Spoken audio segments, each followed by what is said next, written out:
Sebuah kapal dan tongkang milik Patria 7 kembali terperangkap dan kandas di tengah Sungai Barito di wilayah Desa Kalahian, Kecamatan Dusun Selatan, Kabupaten Barito Selatan. Kapal tersebut tidak berlayar akibat air sungai yang surut dan dangkal.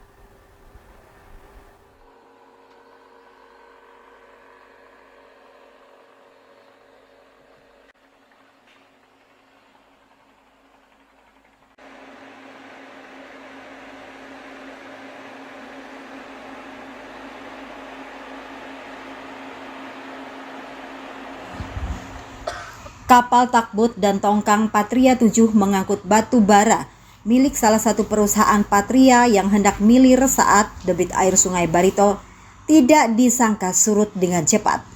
Kini tongkang tersebut kandas, sangkut di tengah Sungai Barito.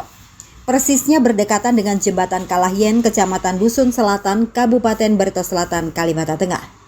Meski kapal takbut dan tongkang milik Patria 7 tersebut menghalang Sungai Barito, namun lalu lintas di perairan sungai tersebut tidak terganggu. Sejumlah kapal-kapal yang melewati hilir mudik membawa angkutan batu bara. Salah satu pemandu kapal PT Barito Raja Berkah Mitra dari perusahaan daerah Provinsi Kalimantan Tengah Banama Tingang Makmur, Satiano Eswigin, saat ditemui jajaran Jurnal TV Minggu 13 Februari 2022 sangat menyesalkan kandasnya tongkang bermuatan batu bara milik Patria 7 di dekat jembatan Kalahian. Persisnya berada di hulu desa Kalahian. Selama ini tidak menggunakan jasa pandu dan pembantu yang sudah disediakan. Di saat jasa pandu dan pembantu yang sudah disediakan takbut dan tongkang bila hendak milir melintas bawah jembatan Kalahian tersebut. Dengan posisi tongkang berisikan batu bara yang menghalang perairan Sungai Barito bisa berpotensi membahayakan jembatan Kalahian dan rumah terapung warga yang bermukim di sekitar desa tersebut. Mengingat sebelumnya pernah terjadi beberapa kali tiang fender sebagai pengaman jembatan Kalahian pernah tertabrak tongkang bermuatan batu bara saat hendak melintas bawah jembatan Kalahian. Berkaitan dengan larangan pemerintah daerah Provinsi Kalimantan Tengah sebelumnya terhadap kapal dan tongkang berisikan batu bara untuk sementara tidak diperbolehkan melintas di bawah jembatan Kalahian dengan alasan pihak pelayaran pemilik tongkang belum melunasi tagihan biaya jasa pandu. Namun pihak pelayaran menolak membayar dengan alasan penetapan wajib pandu oleh Pemda Kalteng tidak sah karena tidak ada penetapan dari Kemenhub dan tidak sesuai dengan Permenhub nomor 93/2014 tentang sarana bantu dan prasarana kapal.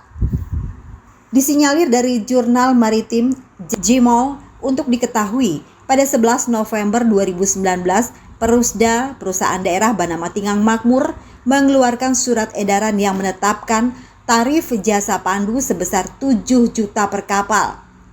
Dasar surat edaran tersebut adalah Perda Provinsi Kalteng nomor 8 tahun 2019 tentang lalu lintas dan angkutan sungai yang melintasi jembatan Bentang Panjang dengan alasan untuk melindungi jembatan Kalahian dan menjaga keselamatan pelayaran. Pemda Kalteng menetapkan wajib pandu kepada kapal yang melintas di bawah jembatan tersebut. Pertemuan antara Perusda Banama Tingang Makmur dengan puluhan perusahaan pelayaran gagal mencapai titik temu.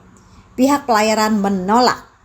Namun, pihak pemerintah daerah bersikukuh menjalankan aturan tersebut sehingga dalam catatan perusahaan daerah Provinsi Kalimantan Tengah diakumulasi tagihan jasa pandu hingga bulan Februari 2020 mencapai 7 miliar rupiah. Menurut pihak pelayaran, pemerintah daerah Provinsi Kalimantan Tengah tidak berwenang menetapkan wajib pandu. Perairan Sungai Barito di sekitar jembatan Kalahian, Kecamatan Dusun Selatan Buntok, Kabupaten Barito Selatan, karena area tersebut bukanlah perairan wajib pandu di Sungai Barito. Wajib pandu hanya ada di area Pelabuhan Trisakti Banjarmasin, Kalimantan Selatan, di mana pemerintah sudah melimpahkan jasa pandu ke PT Pelindo 3. Terkait masalah penetapan tarif pandu juga dilakukan secara sepihak oleh pihak perusahaan daerah Banama Tinggang Makmur tanpa memperlihatkan dokumen persetujuan dari Ditjen Perhubungan Laut atau Hupla.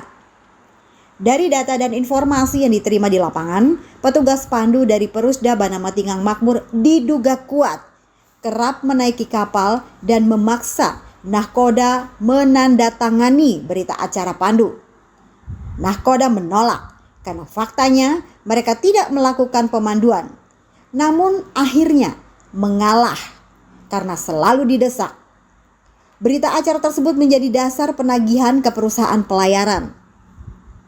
Beberapa dari pihak kapal sangat berharap agar Dirjen Hubungan Laut segera menurunkan tim untuk menyelesaikan kisruh wajib pandu di area pedalaman Sungai Barito tersebut, sehingga kelayakan wajib pandu akan bisa ditinjau ulang.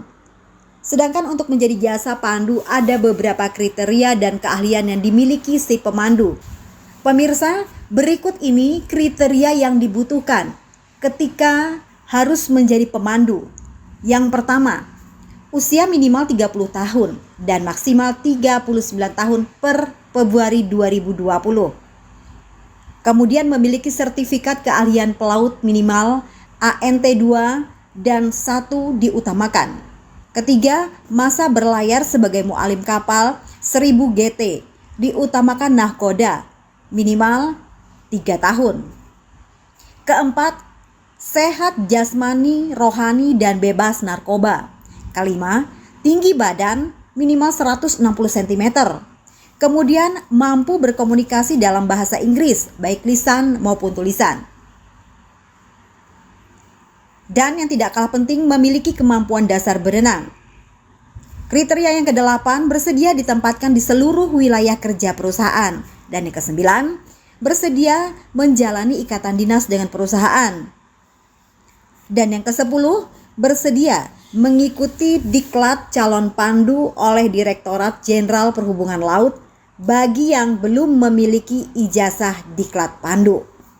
Tanggapan dari PD Banama Tinggang Makmur terhadap tongkang yang kandas di aliran Sungai Barito. Dari Banama Tinggang Makmur menanggapinya sangat menyayangkan. Kenapa sangat menyayangkan? Karena pada dasarnya Banama Tinggang Makmur sudah menyediakan bantuan kapal di sini sesuai dengan Perda Nomor 8 tahun 2015 itu. Jadi seandainya mereka memakai bantuan takbot, mungkin mereka tidak kandas karena mereka bisa melewati jalur yang aman. Itu masalahnya. Terus apa ada yang hal-hal yang penting bagi penumpang yang lainnya, Pak?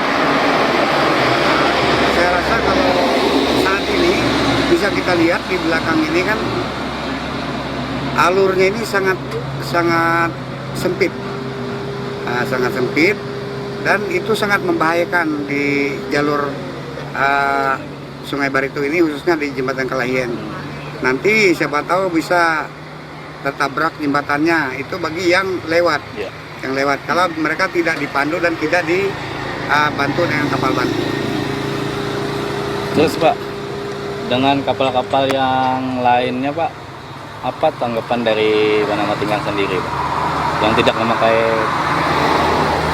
jasa pandu?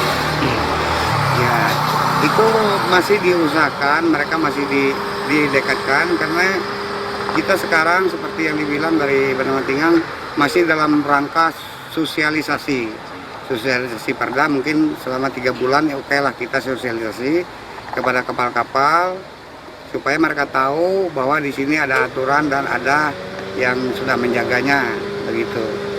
Nanti kalau sudah setelah 3 bulan mungkin ada naik ke tahap-tahap berikutnya, yaitu mungkin penindakan.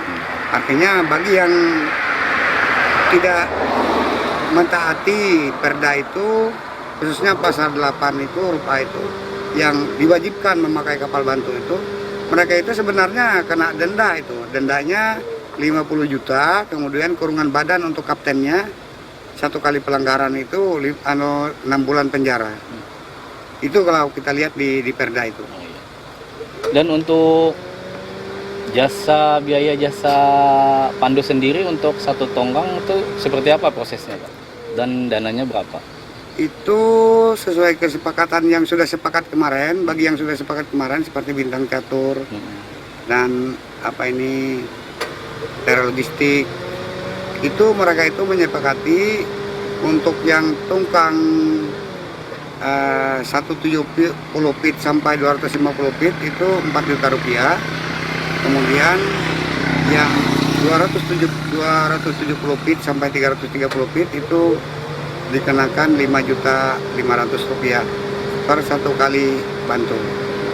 Enggak per bulan, enggak gitu lah? Enggak, tapi itu di situ sudah masuk asuransi jembatan, kemudian pajak, UPN dan lain-lain sudah masuk di situ. Bersih itu, Pak? Bersih. Ya. Sebenarnya kegiatan ini sangat menguntungkan untuk para pengusaha, pelaku usaha. Karena apa? Karena kalau dia tidak dibantu dan tidak disediakan kapal takbut di sini, tidak ada pos pengawasan terpadunya, maka mereka hanya boleh lewat jam 6 pagi sampai jam 5 sore. Nah, pasal 10 itu huruf ayat 4 itu. Tapi kalau ada pos pengawasan terpadu dan dibantu dengan kapal bantu, mereka bisa ngulung 1 kali 24 jam. Itu artinya kegiatan ini itu membantu para pengusaha supaya mereka bisa full 1 kali 24 jam bisa produksi. Kan itu. Kemudian kalau mereka itu tidak memakai kapal bantu, sama saja mereka itu tiap hari itu di demo 13 jam. Kan begitu. Artinya tinggal mereka saja mau yang mana. Atau mau seperti kena demo 13 jam tiap hari. Bukan demo kenapa? Demo karena regulasi dari perda itu sendiri. Nah itu. Lalu menyangkut masalah perda, ya, perizinan atau payung hukum yang dilaksanakan di sini, saya rasa itu tidak ada masalah. Memang sudah sesuai dengan undang-undang tata negara kita. Karena mana? Karena Perda Provinsi Kalimantan Tengah nomor 8 ini tahun 2015 ini sebelum diundangkan menjadi perda, dia terlebih dahulu diverifikasi oleh Menteri Dalam Negeri dan Menteri Perhubungan agar tidak tumpang tindih dengan aturan-aturan yang lebih tinggi. Nah, kemudian perda ini sudah terbit, berarti itu tidak ada aturan yang lebih tinggi yang ditabrak sehingga dia bisa terbit menjadi Perda Provinsi Kalimantan Tengah yang diundangkan di lembaran daerah Provinsi Kalimantan Tengah. Itu hanya tinggal pemerintah daerah melaksanakannya, dan itu saya rasa sangat dilecehkan kalau perda itu nanti tidak diawasi dengan baik dan sehingga dilecehkan oleh orang-orang istilah luar yang berusaha di Kalimantan Tengah ini. Dan kan mereka itu kan tambangnya di Kalteng, ngangkutnya dari Kalteng lewat arus sungai Kalteng. Karena apa? Waktu tahun 2010 ya, pernah ini pertama kali ditabrak tahun 2010, dan itu langsung heboh. Kemudian sampai Sabandar dari Pulang Pisau kita undang, kemudian mereka survei investigasi di Jembatan Kalayan, dan mereka membuat rekomendasi kepada pemerintah daerah baik provinsi maupun kabupaten Sulawesi Selatan agar pemerintah daerah bisa menyiapkan payung hukum untuk pengamanan Kabupaten Kalayan karena dinilai rawan bencana kecelakaan. Mengingat kemudian Jembatan Kalayan ini pada posisi tikungan, kita bisa lihat ini tikungan, apalagi walaupun bentang Jembatan Kalayan ini 200 meter, tapi arus yang aman dialuri oleh tongkang-tongkang itu hanya sekitar 70 meter saja. Tapi kita bisa lihat itu kandas itu kan sudah kena gusung itu, gusung. Nah, karena sebelah sini gusung semua. Nah itu alurnya hanya sekitar itu. Makanya itu harus dipandu oleh pemandu yang sudah tahu arah, tahu jalurnya, kemudian dibantu sama kapal bantu. Itu memang amanat dari perda itu. Kemudian perda itu kalau ada yang mengatakan di Jembatan Kalayan belum ada ditetapkan wajib ASIS, yaitu sebenarnya mereka ada keliru karena wajib ASIS ini itu diterbitkan oleh Kementerian Perhubungan dan Kelautan. Tapi karena sudah perdanya sudah mengatur ini, maka perda itu juklak-juknisnya bukan diatur oleh kementerian, tapi diatur oleh peraturan gubernur Provinsi Kalimantan Tengah. Yang diatur oleh Kementerian Kelautan itu juklak-juknisnya adalah Undang-Undang Perhubungan Laut. Itu. Kemudian peta dari Undang-Undang Perhubungan Laut atau peta dari Permen nomor 17 tahun 2021 itu peta wilayahnya sebatas Rangga Ilung dan Pitiadaro ke laut, itu yang diatur oleh Sabandar. Selebihnya ke hulu ini itu adalah sudah dikategorikan aliran sungai, danau, dan peri, artinya sungai pedalaman. Sungai pedalaman ini sebenarnya ini diatur oleh ASDP Provinsi Kalimantan Tengah, karena ASDP itu berada di Provinsi Kalimantan Tengah. Itu makanya itu yang kita banyak bingung, kapal-kapal laut ini izinnya masuk ke pedalaman ini izin siapa? Mereka harus ada izin masuk ke pedalaman ini, kapal laut ini. Nah itu, nah kalau itu memang diizinkan dan dihindarkan itu banyak itu sebenarnya sumber-sumber di Provinsi Kalimantan Tengah ini bisa menjadi PAD Provinsi Kalimantan Tengah. Kalau memang sudah nanti diatur dengan baik. Kami sebenarnya dari pihak pelaksana, khususnya dari perusahaan daerah bernama Tingang, sangat kecewa. Karena apa? Karena Perda nomor 8 tahun 2015 itu ada harus dibentuk tim pengawasannya. Tim pengawasannya itu di SK-kan oleh Bupati. Dan itu sudah di SK-kan dan sudah efektif sebenarnya, tapi mereka tidak mau turun ke lapangan untuk mengawasi apa kegiatan di Jembatan Kalahian. Itu ketuanya diketuai oleh Kepala Perhubungan Kabupaten Batu Selatan, itu Bapak Daud Danda. Itu ketuanya. Penasehatnya mungkin Bupati Batu Selatan. Pelindung penasehat. Ya, kemudian terkait menyangkut dengan regulasi yang ada, itu seharusnya agen-agen kapal ini, agensi kapal dan asosiasinya INSA, kalau mereka mau mengoperasikan kapalnya ke wilayah pedalaman di wilayah Provinsi Kalimantan Tengah, mereka harusnya suan kepada aturan-aturan yang ada di Provinsi Kalimantan Tengah. Mereka jangan membawa aturan mereka, karena aturan mereka itu belum ada berlaku khususnya di Jembatan Kalahian. Mengingat peta wilayah itu dari kementerian itu belum diatur, karena peta wilayahnya sampai di Rangga Ilung dan Pitiadaro. Jadi itu saya rasa pesan untuk asosiasi dan agen-agen kapal. Terima kasih.